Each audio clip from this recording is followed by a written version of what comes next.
Hello, welcome teachers club. ഇതൊരു quick video ആണ്. എന്താണെന്ന് വെച്ച് കഴിഞ്ഞാൽ കുറച്ച് പേർക്ക് ഒരു സിമ്പിൾ ഒരു ഡൗട്ട് വന്നു. ഡൗട്ടല്ല, ആപ്ലിക്കേഷൻ അയക്കാൻ പറ്റുന്നില്ല എന്നുള്ളൊരു കാര്യം, ആധാർ അപ്ഡേറ്റ് ചെയ്യാൻ പറ്റുന്നുള്ള കാര്യം. സിമ്പിളാണ്. നിങ്ങൾ കയറേണ്ട വെബ്സൈറ്റ് ഇതാണ് rrbapply.gov.in എന്ന് പറയുന്ന സൈറ്റാണ്. അതിൽ കയറുമ്പോഴത്തേക്ക് ഇങ്ങനെ ഒരു വിൻഡോയാണ് വരുന്നത്. അതിൽ അപ്ലൈ എന്ന് പറഞ്ഞാൽ ഇവിടെ ഒരു ഇതുണ്ടായിരിക്കും. അപ്പോൾ അപ്ലൈയിൽ നിങ്ങൾ ക്ലിക്ക് ചെയ്യുമ്പോഴത്തേക്ക് രണ്ട് കാര്യങ്ങളാണ് ചോദിക്കുന്നത്: create an account, already have an account. അതിൽ നിങ്ങൾക്ക് ഓൾറെഡി RRBയിൽ അക്കൗണ്ട് ഉണ്ടെങ്കിൽ അതിൽ ക്ലിക്ക് ചെയ്യുക. പുതുതായിട്ട് നിങ്ങൾ RRBയിലേക്ക് കയറുന്ന ആളാണെങ്കിൽ ക്രിയേറ്റ് ആൻ അക്കൗണ്ട് എന്നുള്ളതിൽ കൊടുക്കുക. അപ്പോൾ ക്രിയേറ്റ് ആൻ അക്കൗണ്ടിൽ കൊടുക്കുമ്പോഴത്തേക്ക് ഇങ്ങനെ ഒരു വിൻഡോ വരും. ഓക്കെ എടുക്കുക. അതിൽ കൊടുത്തിരുന്ന വിവരങ്ങൾ ആഡ് ചെയ്യുക. അതായത് കൺട്രി ഓഫ് നാഷണാലിറ്റി ഇന്ത്യൻ എന്ന് കൊടുക്കുക. ഇന്ത്യൻ ആണ് വരുന്നത്, ഇന്ത്യൻ എന്ന് കൊടുക്കുക. പിന്നെ ബാക്കിയുള്ള full name, date of birth. ആ ഫുൾ നെയിം കൊടുക്കുമ്പോഴത്തേക്ക് നിങ്ങൾക്ക് നെയിം ചേഞ്ച് ചെയ്യണമെങ്കിൽ താഴെ ഓപ്ഷൻ ഉണ്ട്, ചേഞ്ച് ചെയ്യാം. ഓക്കെ, അതെല്ലാം റീടൈപ്പ് ചെയ്യുകയും വേണം കേട്ടോ. Date of birth, gender, fathers name, mothers name, അതുപോലെ തന്നെ ഇമെയിൽ അഡ്രസ്സ് ചെയ്യുക. കറക്റ്റ് ഇമെയിൽ അഡ്രസ്സ് കൊടുക്കുക. അത് വെരിഫൈ ചെയ്ത് OTP വരും. ഓക്കെ, മൊബൈൽ നമ്പർ കൊടുക്കുക. അതായത് ഇമെയിൽ OTP വരുന്ന നിങ്ങളുടെ ഇമെയിലായിരിക്കും. ഓക്കെ, അടുത്തത് മൊബൈൽ നമ്പർ കൊടുക്കുമ്പോൾ നിങ്ങളുടെ മൊബൈൽ OTP വരും, അത് കൊടുക്കുക.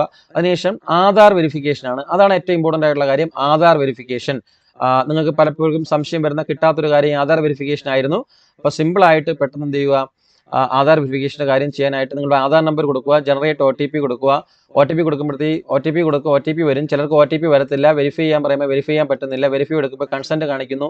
ഇങ്ങനൊരു പ്രശ്നം വരുന്നു. അതിനൊരു ഒറ്റതേ ഉള്ളൂ. നിങ്ങൾ ചെയ്യുന്ന നിർത്താണ്ട് ഇവിടെ ഈ ഒരു ക്ലിക്ക് കൊടുക്കുക. അതാ താഴെ ഒരു ബോക്സ് കിടക്കുന്നില്ലേ, ഒരു ഡയലോഗ് ബോക്സ് താഴെ കിടക്കുന്നുണ്ട്. I here authorise railway recruitment board RRB and have no objection if RRB retrieves എന്ന് പറഞ്ഞിട്ടുള്ളൊരു ഡയലോഗ് ബോക്സ് ഉണ്ട്. അവിടെ ഈ കോളത്തിൽ ഒരു ടിക്ക് മാർക്ക് കൊടുക്കുക, എന്നിട്ട് വെരിഫൈ ചെയ്യുക. അപ്പോൾ ഓട്ടോമാറ്റിക്കായിട്ട് വെരിഫിക്കേഷൻ വന്നോളും. ഇനി ആധാർ ഇല്ലെങ്കിൽ പേടിക്കേണ്ട. ആധാർ ഇല്ലെങ്കിൽ I do not have an Aadhaar card എന്ന് പറഞ്ഞ് കൊടുക്കുക. അപ്പോൾ നിങ്ങൾക്ക് താഴെ ഒരു ഓപ്ഷൻ വരും. അതിൽ ക്ലിക്ക് ചെയ്ത് കഴിഞ്ഞാൽ നിങ്ങൾക്ക് ഇഷ്ടമുള്ള വെരിഫിക്കേഷൻ IDs നിങ്ങൾക്ക് അവിടെ അപ്ലോഡ് ചെയ്യാവുന്നതാണ്. പിന്നെ ബാക്കിയുള്ള പാസ്വേഡും കൊടുത്തിട്ട് I am not a robot കൊടുക്കുക. അത് ക്യാപ്ച വരും, അത് ക്ലിക്ക് ചെയ്യുക. നമ്മുടെ ഈ പേജ് കംപ്ലീറ്റ് ആയിട്ട് കഴിയുകയും ചെയ്യും. അപ്പോൾ വളരെ സിമ്പിളായിട്ട് ചെയ്യാൻ പറ്റുന്ന കാര്യമാണ്. അപ്പം ശ്രദ്ധിക്കുക. Okay, thank you. പിന്നെ നിങ്ങൾ ചെയ്യേണ്ട കാര്യം എന്ന് വെച്ച് കഴിഞ്ഞാൽ, ആപ്ലിക്കേഷൻ അയക്കാനിരിക്കുമ്പോഴത്തേക്ക് ഓരോന്ന് കൊണ്ടുവന്ന് അപ്ലൈ ചെയ്യാൻ നോക്കരുത്. നിങ്ങളെല്ലാം തയ്യാറാക്കി വെക്കുക. നമ്മൾ ആ നോട്ടിഫിക്കേഷൻ എടുത്തിട്ട് അതിൻ്റെ താഴെ ഫോട്ടോയുടെ സൈസ്, ഒപ്പിൻ്റെ സൈസ്, സർട്ടിഫിക്കറ്റ് അപ്ലോഡ് ചെയ്യേണ്ട സൈസ്, ഏതൊക്കെ സർട്ടിഫിക്കറ്റ് അപ്ലോഡ് ചെയ്യണം, ഏത് RRBയിലേക്കാണ് നിങ്ങൾക്ക് അയക്കേണ്ടത്, ഏത് പോസ്റ്റിലേക്കാണ് അയക്കേണ്ടത്, എല്ലാം തിട്ടപ്പെടുത്തിയ ശേഷം അതിൻ്റെ മുന്നിൽ വന്നിരിക്കുക. അങ്ങനെ മുന്നിൽ വന്നിരിക്കുകയാണെങ്കിൽ നിങ്ങൾക്ക് വളരെ സിമ്പിളായിട്ട് ജസ്റ്റ് ഒരു 10-15 മിനിറ്റ്സ് കൊണ്ട് ആപ്ലിക്കേഷൻ പൂർത്തിയാക്കിയിട്ട് ഇറങ്ങി പോകാൻ പറ്റും. വളരെ സിമ്പിൾ ആയിട്ടുള്ള പ്രോസസ്സാണ് കേട്ടോ. ഒരു ടെൻഷനും വേണ്ട. Okay, thank you.